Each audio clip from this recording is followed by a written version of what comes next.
We made it. Hey. We made it. We're We here. made it. Hi, I'm Brent Dahl. This is Debbie Nelson. We're standing here on the majestic Oregon coast in front of Basket Case, and we're going to talk a little bit about Sandcastle. Sandcastle is a heritage event for Cannon Beach, Oregon. And Debbie, you are lucky. I am. I'm thinking because you have been the event manager for Sandcastle for what now? 6 years? 5 years. This will be my 6th, and I'm the event manager because I volunteered for it. There you go. Yeah. Well, we're going to talk about Sandcastle real Right. quick, but let's talk about your store here, Basket Case. There you go. Had my shop for just about 19 years. I'm the town florist. Fresh flowers, gift baskets, balloons. We have a lot of gifts. And 3 years ago, we added an espresso bar. That was really fun. Good deal. Well, let's step inside and let's talk about Sandcastle. All right.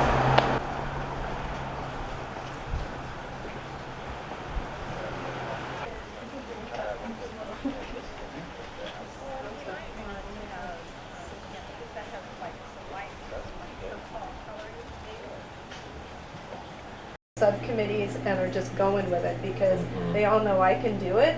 So it's kind of like, well, give it to Mikey. He don't need anything. So it's like, oh, just let Debbie do it. She'll do a great job. Well, let's talk briefly about Sandcastle. Actually, specifically, I've Yeah. got 4 or 5 questions here. It's a big event. Yeah, I get to ask and you get to answer. Okay. So let's just talk briefly about post-event Right. and why the work done post-event is so important. Well, you really have to wrap things up. You want to make sure everything's wrapped up nice and tidy and a lot of loose ends aren't left over. I've done this for 5 or 6 years and I've done it both ways. So it's much easier for the next year if you have everything buttoned up, sealed up, and a lot of notes. A finalization at the end so everything is in order. Mhm. And so when you go back to it the next year, whether it's months or maybe what I call my posse to help for next year. For 2016. So, So you're about 9 months out, but Yeah. it's showtime. Right. You're already rolling. That's Okay. how I operate. Okay, now I know you do an awesome job of an event manager. However, there's probably 1 or 2 things that always get overlooked after every event. And from a responsible standpoint, what things do you feel you could do better? What gets overlooked? Well, it's evolved over the years because in the early years, what we overlooked was cleaning the tents before we put them away. So we learned that one. Okay. We really needed to do that, and then it kind of evolved into we forgot to send thank yous. We forgot to thank our staff, our volunteers. We'd buy the thank you cards, and we would forget to send them out. And so we really wanted to make sure we got them out this year. That was really good. Okay. So you want to make sure that you don't overlook that because it's really important to thank those people that helped out. Okay. On a regular schedule now, you've got it in the calendar? Yeah.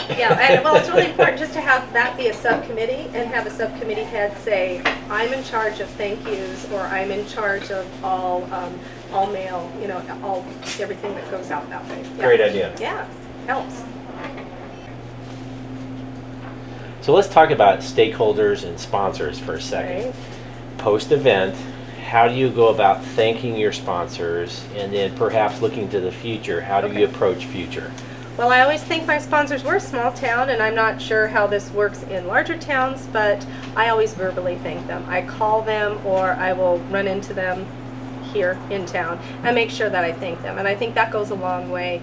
Emails are great, cards are great, but when you give that personal touch, that goes a very long way. So that's really good. Also, our sponsors are set up on levels. And we have a key sponsor, then we have minor and major sponsors. So they get different gifts that go with that, different amenities. And so I make sure that I follow up and go and give them their amenities. And so again, that's that personal touch, a little bit of concierge service to do that. And I think that's incredibly helpful. Kind of puts in their mind, oh yeah, that event. I loved that event. And so then when we come back the next time to say, hey, would you like to be involved in the event again, they're much more likely to say yes. Yeah. Is it hard to grow sponsorship levels with your loyal sponsors, or did they like staying at the same level every year? Pretty much like staying at the same level is what we have found. So we just try to get different sponsors and grow our sponsorship that way. Of course, we always ask, would you like to go up another level? And we always ask early because we know that A lot of corporations and businesses, for the year, they'll decide how much they're going to use in advertising dollars, and if you ask too late, then you get X'd out of that. So we make sure that we come early and try to get in on their schedule. Yeah. Thank early and ask early. There you go. The audio doesn't count. You don't so- have audio Yeah, now? Okay, yeah. all right. So what I would do is make sure that, just to wrap it up for the end of the year, just to make sure that you thank everyone, make them feel really great about what they've done, Okay. and then Okay, so if you could have a magic wand and have anything you wanted to get more help post-event, what would it be? So if I had a magic wand and I could get anything post-event, it would be mussels. So a lot of things to haul Mussels. off the beach, on the beach, in the truck. So if I could have some firemen and the football team, that'd be good. That'd be good. Yeah. Okay. We talked about having a party Okay. like that. Okay, Dave, let me know. Let's talk about volunteers again, because volunteers important. obviously are a big part of Yes. any chamber event. How do you thank event volunteers post-event? I like to do a lot of things personally, so I would do a phone call, sometimes it's an email. Now with Facebook, if they're a really close friend of mine, I'm sending them a little message that way. But a party's always a good idea. So if you can get all your volunteers together and have a potluck, a barbecue, whatever, that would be great. One of the gals on our team actually has gone around and gotten gifts, and they've pulled names out of a hat and given people gifts for, not everyone gets one, but done like a draw that way, and that's always really fun too. So, yeah. Okay. So let's talk about changing events. How easy is it, or how difficult? So let's talk about events and changing events. With your experience as manager of Sandcastle, maybe you want to make a change here and there. How do you go about that? We always want to make a change, and sometimes it's for positive, or sometimes it's creative criticism. So we make changes. Usually we'll look ahead even the year before while we're planning a year, and we're maybe only a month out. Sometimes we're already talking about changes for the next year. But we meet early. We meet early in the year so we can make any changes we need to the date, to events, adding events, subtracting events, and sometimes it has to do with who our personnel is, who our volunteers are, and if we have a lead person to add that event in.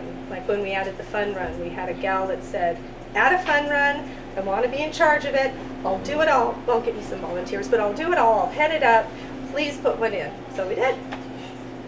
That's good.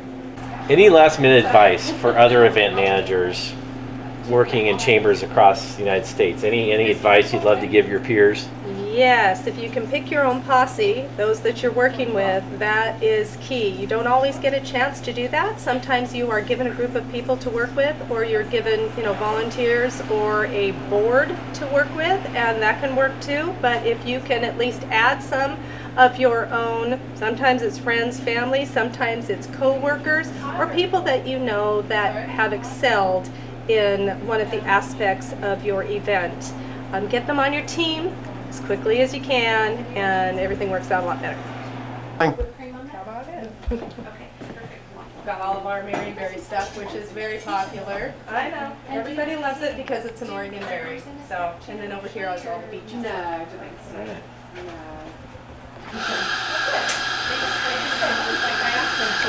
So over here we have all the flowers. Okay, now you're walking out of the shot. That's it. Okay. All sorts of different pictures, and Sherry Russell from the bank, and then Jim Pano put all of this together. But we were looking for a publisher to be able to publish it at, a good cost for us to make some profit on it. And it ended up that isn't actually what happened. So even though we looked around, we asked around, we researched it, we ended up paying a pretty penny. So unfortunately, we had to end up charging more than we wanted to charge for it. So I'm not sure how much of a moneymaker this is really going to be versus just, for people to have for tradition. Yeah, he came and presented us with our Heritage Award, Yeah. so that was really nice. Yep. John Nelson, Jim Nelson. Okay, that's great. That's, I know, Jim left it, he goes, that's the, Okay. Jerome, yeah. Just Jerome Cruise. I know. I know. And the mermaid poster went over so Oh, this is big. this year's, This yeah. is this year's, I have a copy of it there, but Devin, who's one of our